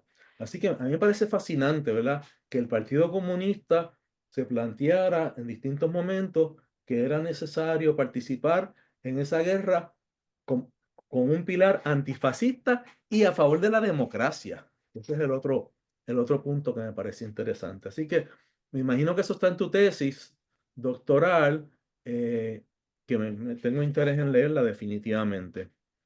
Guarionex, sobre el tema de César Andreu y la ecología, me parece que, bueno, tu ponencia excede eso, porque tu ponencia entra en muchos puntos de la elaboración de la labor periodística de César Andreu, como dijo Rodney, o sea que no se limita a, a la cuestión precursora del ecosocialismo, en tus palabras, de César Andreu. Sí quisiera decir un par de cosas. Primero, sugerir que explores, si vas a seguir trabajando el tema, la posición de la Liga Socialista, ¿verdad? Porque a mi entender, y lo digo en el libro de Ilusión y Ruina, la única organización de izquierda en Puerto Rico que consistentemente se opuso a la explotación de las minas bajo cualquier circunstancia, incluyendo la independencia, fue la Liga Socialista. Hay un debate entre la Liga Socialista y el MSP, que es una de las razones que los distancian de su alianza en el FRAI, el Frente Revolucionario Antiimperialista, donde el MSP tomó una posición mucho más parecida a la del PCP y MPI, de que en las condiciones coloniales y capitalistas de Puerto Rico no se podía apoyar la explotación minera porque producía daños ecológicos irreversibles, pero además porque no era para el beneficio del pueblo de Puerto Rico, etcétera. Y la Liga responde con un análisis que creo que también era puedo equivocarme, pero creo recordar también que Néstor García fue bastante consistente en esa posición en unos años, de que no, dada la tecnología existente, la explotación minera era algo que producía un daño ecológico catastrófico y que ni en el socialismo, ni en la independencia, ni bajo ninguna alternativa era algo deseable y se oponían, ¿verdad? A eso radicalmente. Lo cual me lleva al punto sobre la posición de César Andreu y del MPI en el 63, que sí, tú la valoras correctamente, la cuestión de vincular el proyecto político con la cuestión de los recursos naturales, pero para mí, dentro de un encuadramiento y unos límites nacionalistas. Porque de nuevo, el argumento de la hora de la independencia y los argumentos posteriores es que los recursos naturales bajo la colonia, sin soberanía, no se deben explotar porque son de beneficio para los Estados Unidos y su inversionismo, pero no creo que en aquel momento, y quizás no es justo exigirlo, había una postura que reconociera que había no solamente bajo la explotación colonial y bajo el capitalismo, sino bajo la noción de desarrollo y la defensa del industrialismo, porque el modelo de desarrollo independiente que se defendió por el independentismo implicaba el desarrollo económico donde se seguía viendo la naturaleza, desde mi punto de vista, como un bien inerte que estaba ahí para ser explotado. Eh, y en ese sentido, no sé si lo conoces, pero me parece un libro sumamente importante, un libro de Susan Buck Morse, que se llama Dream World and Catastrophe, The Passing of Mass Utopia in East and West, del 2000, donde ella hace esta comparación entre lo que ocurrió en el capitalismo occidental y lo que ocurrió en la Unión Soviética y el bloque soviético respecto a la concepción sobre la naturaleza y la explotación de la naturaleza y las supuestas utopías de prosperidad y de abundancia y de progreso, cuya matriz está en el productivismo, en la noción productivista de incrementar, ¿verdad?, las fuerzas productivas, es decir, no es un discurso de descrecimiento como hoy circula por ahí, de que no hay que aspirar al crecimiento económico porque no importa bajo qué régimen. Claro, lo que queda es el capitalismo y es el que está, ¿verdad?, destruyendo el planeta. Pero lo que hizo la Unión Soviética y el bloque del Este en su momento fue una devastación ecológica también impresionante porque la competencia con los Estados Unidos era en torno a la producción, quién produce más, quién produce mejor, quién puede producir más abundancia, y eso basado en la explotación de la naturaleza. Así que creo que ese sería un ángulo interesante que se podría incorporar a esa discusión sobre los alcances y los límites de un discurso que anticipa críticas que pueden haber evolucionado hacia el ecosocialismo. Juan, bueno, el trabajo de Juan lo conozco bien, dirigí su tesis. De hecho, me permite un... Profesor, disculpe que lo interrumpa. Tiene un minuto para que tenga en mente. En 1 minuto y medio que voy a coger. Ok. No voy a decir mucho sobre el trabajo de Juan, trabajé su tesis. Me hubiese gustado, Juan, que en esta ponencia trabajaras menos la definición conceptual de Mao, de la guerra prolongada y todo eso que desarrollaste, que te cogió mucho tiempo, y entraras más en la discusión de los conceptos de las organizaciones, que, escuchados desde hoy, me parece que son delirantes, pero eso es otra conversación, ¿verdad? Yo creo que eso es un discurso delirante, pero eso lo hemos discutido y podemos discutirlo. Y bien rapidito, Enrique, me gustó muchísimo la cuestión conceptual del umbral de temporalidad, la multitemporalidad, todo lo que tú planteas. No sé si el ejemplo que escoges sobre Jayuya PCR, Jayuya PCP sea lo mejor. Creo que quizás puedes buscar otras comparaciones más agraciadas, porque el PCR también fue hipercrítico de la revolución nacionalista, de Jayuya, porque era nacionalista y era una cuestión insurreccional, no era la concepción de guerra prolongada que ellos defendían, etcétera. Recomiendo, y Marcelo que me corrija, una ponencia que presentó Mario Cancel, que en paz descanse, en el Congreso Cuba en Mayagüez sobre memoria colectiva, donde trabaja las temporalidades de la representación de Lares desde el siglo XIX hasta los 60. Y ese trabajo creo que te puede dar unas pistas bien interesantes, Enrique, sobre lo que tú estás trabajando. Él no lo enmarca con COSELEC, pero tú podrías hacerlo. Eso, gracias. Muchísimas gracias a ambos. Ahora sí que me gustaría abrir el espacio para preguntas del público. Los que están con nosotros virtual las pueden escribir por el chat y entonces recogemos las que tengan y le damos espacio a los ponentes para que reaccionen a las intervenciones del doctor Lebron y el doctor Pavón y las preguntas que podamos tener. Tenemos la... ¿Puedes pasar? Ya, sí, tienes que pasar por aquí. Sorry. Y luego acá. ¿Hay alguna otra pregunta? No. Bueno, pues les voy a pedir por favor que sean breves para que haya espacio para más intervenciones.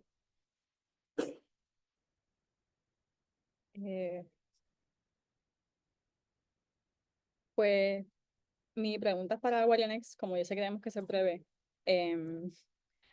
Nada, no voy a comentar mucho, pero me gustó, o sea, toda la presentación, pero me gustó cuando mencionaste a Walter Benjamin en Dirección Única, porque es un texto que revisito constantemente y no lo había visto desde un lente ecosocialista. O sea, obviamente está, pero la conexión explícita y pues nada, para los que no sepan, pues Dirección Única es como un texto de Walter Benjamin que no es como una novela tradicional, pero es como bien interrumpido y de la nada está hablando de un tema y después del otro, y pues es como esa concepción de lo moderno, de la interrupción. Y al final es como tiene este texto que se llama Hacia el planetario. Ay, perdón. Sí, hacia el planetario, que habla precisamente sobre la conexión del cosmos y nada, y quería ver, ¿verdad? Porque asumo que si lo mencionaste porque has leído el texto y, ¿verdad? Has tenido esas intervenciones, pues más sobre esa conexión intelectual entre Benjamin y el ecosocialismo en Puerto Rico. Y también habla mucho de la embriaguez como intensificación de la experiencia y de nuevo no voy a de esto mucho porque no tengo tiempo, pero como que la pérdida de la embriaguez en Puerto Rico, como también la pérdida de ese sentido de ver la naturaleza como patrimonio cultural también. Y pues nada, gracias, si me puedes. Pero vamos a recoger una... acá. Sí. Alguien en el chat preguntó que si pueden profundizar un poco sobre la cuestión de delirante que mencionó el profesor Pavón, pero eso pues lo dejamos más para el final si hay tiempo. Buena, anda, ok. Puedes hablar. Ok, la pregunta es para el que hizo el de los puertorriqueños que querían pelear, Emanuel es que se llama. Ok, me interesó mucho su tema y me gustaría saber, así como habían puertorriqueños que querían pelear por los aliados en la guerra mundial, ¿usted ha encontrado evidencia de que hayan habido puertorriqueños con ganas de pelear para el otro lado? No, ok, gracias. Ahora sí, les cedo la palabra. Traten de hablar a ver si... ¿hay otra pregunta? No. Pues, miren, quiero hacer la prueba de hablar y si lo... Ok, ¿lo escuchan los que están en el Zoom? Habla, ¿se escucha? No, ok, pues van a tener que pararse y hablar acá.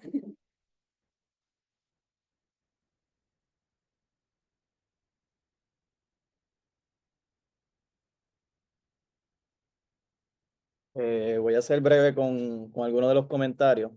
Sobre la historia intelectual, yo estoy de acuerdo con Rodney. En realidad, para mí es algo auxiliar, no es lo principal, sino que es algo que, como yo trabajo un poco la historia social en la cuestión de la formación de los comunistas, hay que recordar algo, ¿verdad? Yo creo que eso es una buena perspectiva desde los 60, porque los 60 ya hay múltiples izquierdas, pero cuando yo trabajo los comunistas, no había, ¿verdad? Los debates eran, el partido obligatoriamente tenía que ser bolchevique porque parten y su experiencia es la Revolución Rusa. De hecho, decirle marxista-leninista incluso es llevarlo hasta cierto extremo. Yo trato en mi tesis, que ¿verdad? Yo le entregué hace ya una semana, trato de incluir los debates intelectuales, pero a base de los procesos políticos y sociales que se dieron en ese momento, ¿verdad? Creo que para mí era más importante presentar a los individuos, presentar su contexto, sus luchas, y entonces la historia intelectual es una manera, ¿verdad?, de presentar los pocos debates que habían, porque a la pregunta de Pavón, sí, la posición de los comunistas muchas veces era la posición del Partido Comunista de Estados Unidos. Para dar un ejemplo, el partido se forma con una oficina que se llama el Buró del Caribe de la Comintern, una oficina que se forma del 30 al 35. Cuando esa oficina desaparece, el partido básicamente queda bajo el ala del Partido Comunista de Estados Unidos. Y muchas veces los debates que se daban eran básicamente adaptándolos desde Estados Unidos. La cuestión de la victoria, por ejemplo, la V, ellos enviaron una carta, llegando a la cuestión de cuál era el discurso. Ellos enviaron una carta en el 43 al Partido Comunista de Gran Bretaña, apoyándolos en la guerra, indicando que todos los puertorriqueños llegarían a la victoria porque estaban en contra del fascismo. Si uno mira los periódicos, el partido inmediatamente, esa es la única diferencia que encontré, inmediatamente que ocurre la invasión de Alemania a la Unión Soviética, el partido no necesariamente adaptó la línea del contra el fascismo. Ellos se van a tardar en esa parte. ¿Por qué? Porque la garantía de ellos fue la Carta del Atlántico, eventualmente, que va a ser para el otoño. Así que cuando uno mira los periódicos, todavía siguen atacando la posición de Roosevelt. Ellos dicen que la causa de la Unión Soviética es la causa de la humanidad. Así que entre ese periodo de junio y agosto están reacios a adoptar la posición, pero eventualmente es una posición casi idéntica al partido de Estados Unidos. Y de hecho su disolución viene por eso mismo, porque las tesis de Teherán, cuando esas tesis se dan, quienes están presentes en Nueva York son Juan Antonio Corregel y Juan Santos Rivera. Juan Antonio Corregel tuvo una interpretación distinta, yo hablé de esto con Gustavo hace poquito, pero en el caso de Juan Santos Rivera, él volvió de Estados Unidos y rápidamente la posición en febrero es, vamos, se acabó el Partido Comunista, vamos a crear una asociación política. Así que nada, sobre el interés intelectual, en realidad sí, para mí es una cuestión más auxiliar. En mi tesis brindo un amplio debate sobre esto. Yo espero eventualmente, ya quisiera pronto publicarla, tengo que defenderla primero, se supone que en 2 semanas.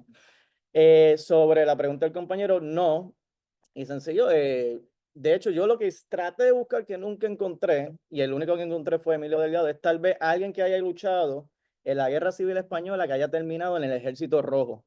Tal vez encontraba eso, pero ni siquiera eso encontré. Lo más cercano que encontré sobre ese momento es Emilio R. Delgado, que era el que dirigía TAS en la cuestión latinoamericana, pero la mayoría de los comunistas operaron en las brigadas internacionales o los comunistas que presenté en el ejército, ¿verdad? Yo esperaría después, ¿verdad?, brindar más debate sobre la posición de los comunistas. Yo creo que por el tiempo me restringí, así que nada, muchas gracias.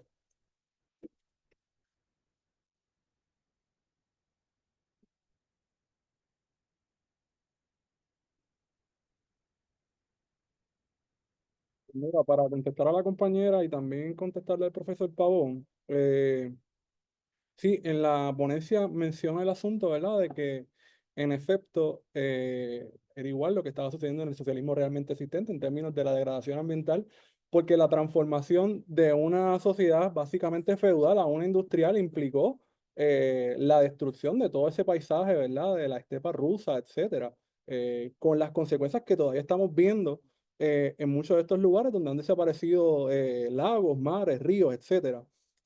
Así que yo creo que esa crítica quizás no estaba tan presente en la década de los 60, por lo menos en Puerto Rico, pero sí la traigo a la discusión cuando comienzo a hablar de lo que es el ecosocialismo. En términos de Puerto Rico, ¿verdad? O de Walter Benjamin para empezar, pues estamos hablando del 28, me parece que fue que se publicó ese escrito de Benjamin, que yo creo que adelanta mucho de esa discusión que se va a dar en los 70 y 80, porque en la década de los 60 realmente es cuando se comienza a plantear que, que la interacción del ser humano, ¿verdad? O más que todo en nuestro modelo de desarrollo económico, ¿verdad? Y esto viene sobre todo del campo de la ecología, eh, estaba teniendo unos efectos adversos sobre la naturaleza. Walter Benjamin se adelanta por mucho, ¿verdad? Pero esta había sido un tema que no había sido marginal, ¿verdad? En términos del marxismo en general.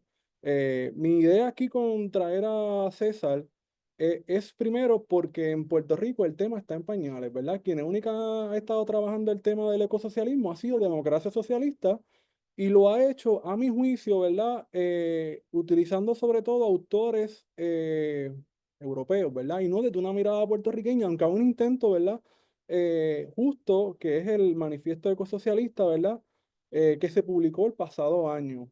Pero, por ejemplo, cuando uno va sobre el documento, no hay referencias, ¿verdad? A la cuestión puertorriqueña en términos de autores. Entonces, cuando veo a César, digo, coño, ¿por qué no lo estamos utilizando? ¿Por qué no vemos la referencia, ¿verdad? De que esto sí se había planteado desde la izquierda en Puerto Rico, desde los 60, ¿verdad?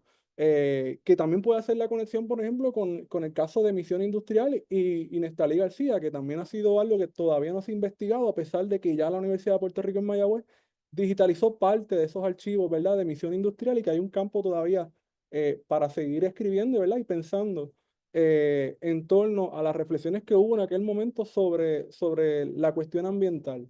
Eh, pero esa era mi propuesta, ¿verdad? Poder entonces traer a César como quizás una de las primeras personas que comienza a pensar dentro de la izquierda en Puerto Rico de lo que estaba ocurriendo, ¿verdad? Como consecuencia de todo este proyecto de industrialización de los 50, que hoy decimos, "Ah, es una poca cosa, pero ¿dónde está Oso Blanco hoy en día? Está en una zona urbana. Si buscamos fotos aéreas de los 50, eso era campo, estaba lleno de un cañaveral, ¿verdad? La transformación que hubo en el paisaje puertorriqueño de los 50 y 60 que para mí parece una bobería, pero para la gente que lo estaba viviendo, pues la idea de progreso muy posiblemente los convenció, ¿verdad? Por eso hubo un partido hegemónico tanto tiempo.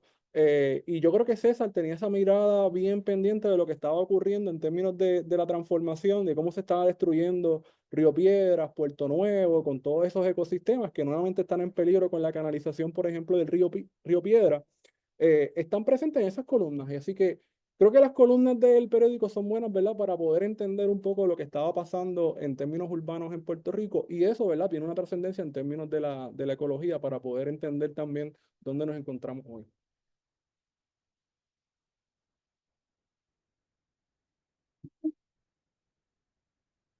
A lo que viene Juan, hay una pregunta en el chat para Enrique, así que cuando vengas la puedes contestar de ver. Dice que si puedes abundar más sobre qué fuentes usaste, creo que es importante saber de dónde salen los debates, dado el marco teórico que presentaste.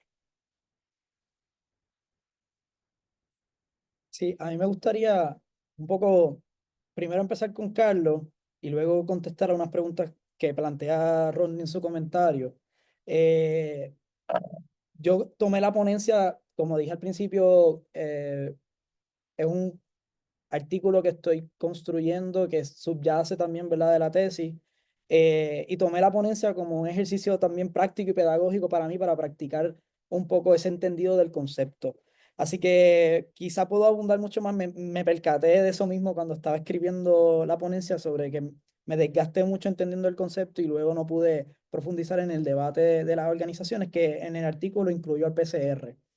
Pero trayendo las preguntas o sea, tratando de responder a las preguntas que hace Rodney sobre los límites de la historia intelectual o conceptual ahora mismo en Puerto Rico, ese entrecruzamiento con la historia política de izquierda o la historia discursiva.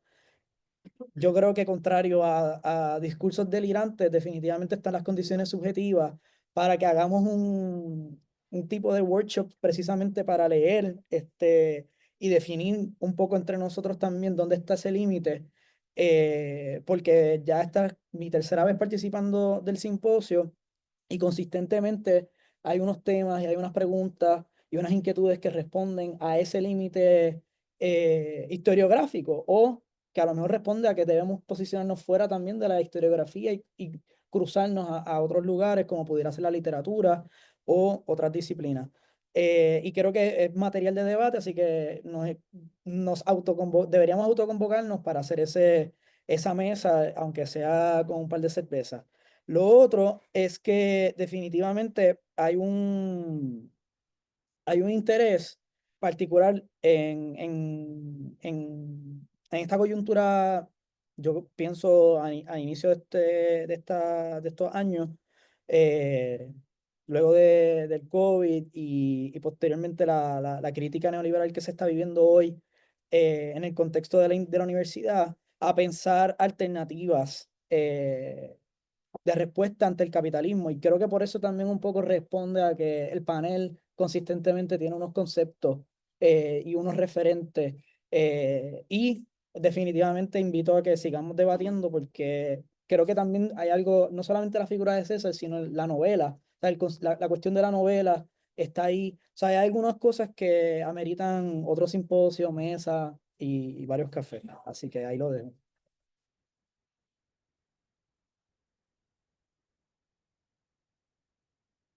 Pues para comenzar con la pregunta del chat, yo usé principalmente revistas tanto del PSP como del PCR. So, esas fueron como más o menos las fuentes que estaba mirando. También principalmente utilizar la historia intelectual, o sea, voy también como a contestar la pregunta de Ronnie sobre los límites de la historia intelectual. La forma en la que yo veo la historia intelectual como como que nace o como parte mucho de cómo se piensa la historia intelectual latinoamericana, entendiéndola desde Elias Party, de afuera del lugar, o el problema del cambio conceptual de Elias Party, así, y de la red del concepto.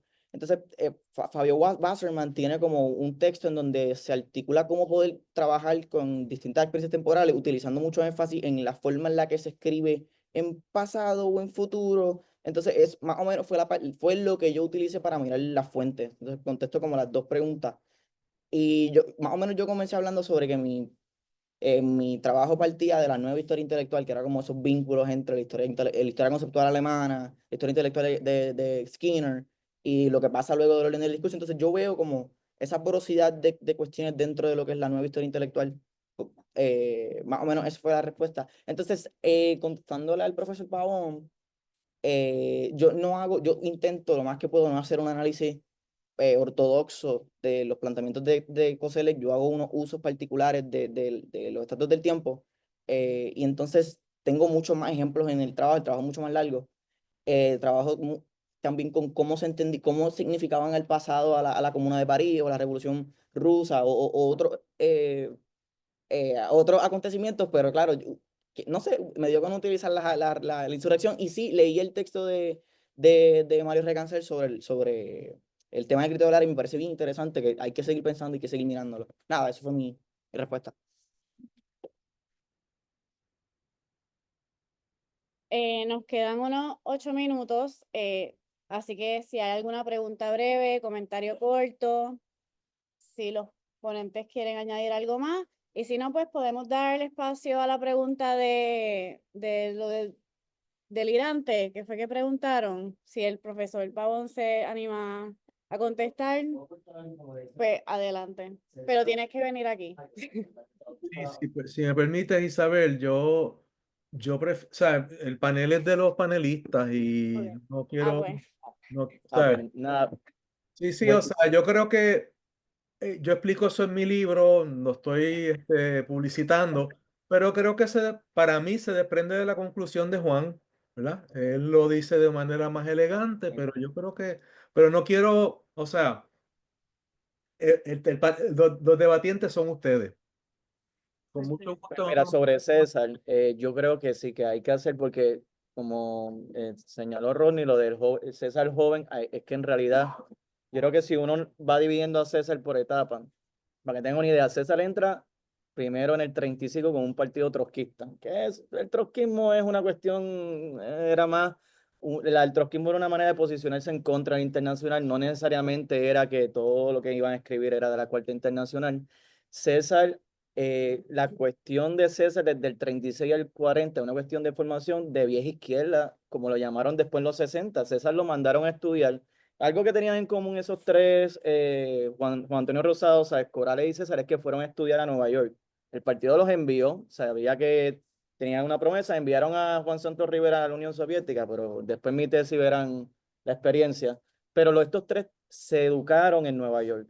La visión que ellos tenían, que es lo que yo me estoy dando cuenta porque yo obviamente no domino la parte de los 60 y los 70, es que todavía esa educación que había recibido en Nueva York bajo el Partido Comunista de Estados Unidos chocaba con esta nueva lucha armada que se estaba dando. Y creo que una biografía colectiva también debería ser unas posibilidades dentro yo sé que Carlos Román tiene una biografía también muy buena que defendió hace un año, pero César tiene mucha salida. Yo creo que no tan solo en la cuestión periodística, en la cuestión política, en la cuestión sindical, en la cuestión como en la literatura, o sea, tiene mucha salida. Y yo creo que es a mi interpretación que él es si hay una figura en la izquierda más importante en el siglo XX y que es responsable de muchos de los debates, movimientos y partidos, es César. Así que yo estoy completamente de acuerdo. Un trabajo colectivo desde diferentes puntos teóricos, metodológicos, conceptuales. Yo creo que es algo que se debería hacer de manera inminente ya en los próximos 5 años porque hay. Y el archivo está aquí, by the way, en el CIH tienen la colección César Andrés Iglesias. Nada, esa es mi intervención ahí. ¿Qué añadir? Bueno, pues, pues, con eso cerramos. Ah, pues no cerramos. Adelante. Sí, no, un breve comentario a las preguntas y las contestaciones, y va a ser bien breve, pero también tengo una pregunta para Wario Next. Nada, el comentario sobre los límites entre la historia intelectual y la historia conceptual, pues me parece que debe abordarse, porque algo que pecan los historiadores y algo que pequé yo cuando estaba haciendo la tesis de maestría es que a veces citamos en la introducción o en la introducción de la tesis, ya sea en la introducción del libro, cualquier marco teórico, por decirlo de alguna manera, o cualquier teórico, y ya nos zafamos de la teoría. Yo patenticé de donde yo parto, pero en la escritura histórica no se compagina la teoría con la metodología o con la escritura misma. Entonces me parece que ya como que ya es hora de estar habitando la teoría, habitándola desde la escritura. Entonces como que a veces decimos historia intelectual, historia conceptual, pero creo que como que por ahí hay una discusión. Y segundo, cuando estaba escuchando Wario Next, me resonaba mucho en la cabeza la figura de Richard Levins desde la escalera. Y creo que hay unos escritos en esa revista que trabajaba sobre cosas ecosocialistas. No sé si ecosocialista, pero sí ecológica, que creo que me permiten como que, o me invitan a preguntarte dónde ubica a Richard Levins dentro del ecosocialismo en Puerto Rico. Y nada, eso sería todo.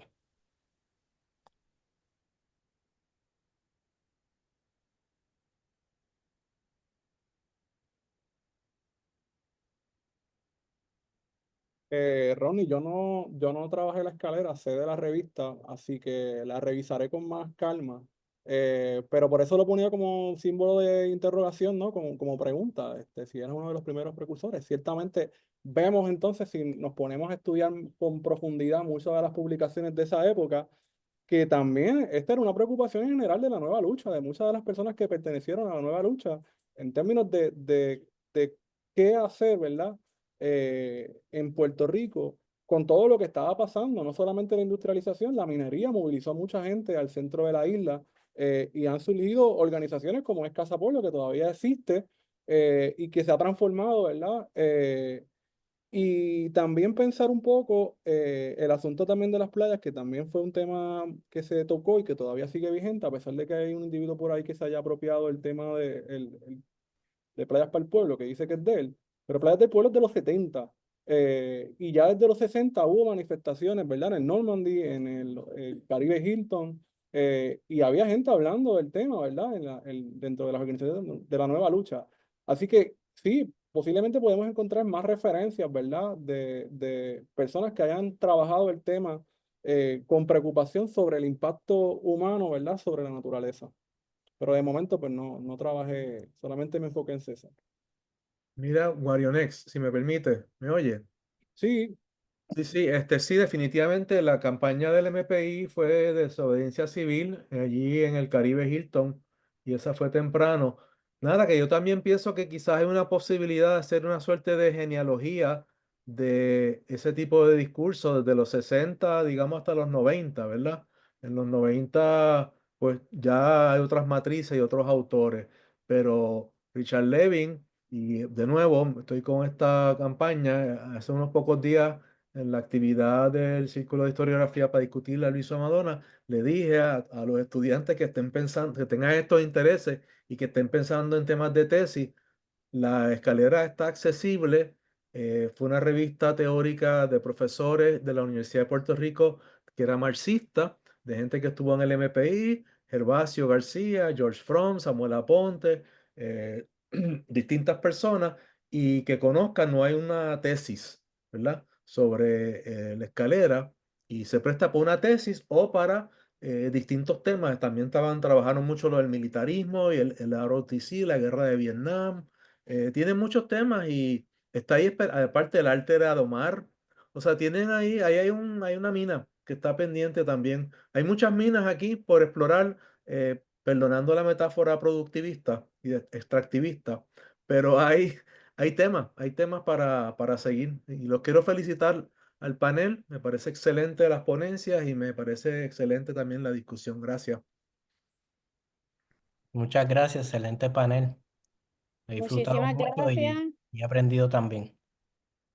Bueno, pues ahora sí concluimos este panel. De nuevo, muchísimas gracias a nuestros ponentes, muchísimas gracias al doctor Pavón, al doctor Lebrón por su generosidad y por sus comentarios, y a todos los que se dieron la cita para estar con nosotros de manera virtual y manera presencial.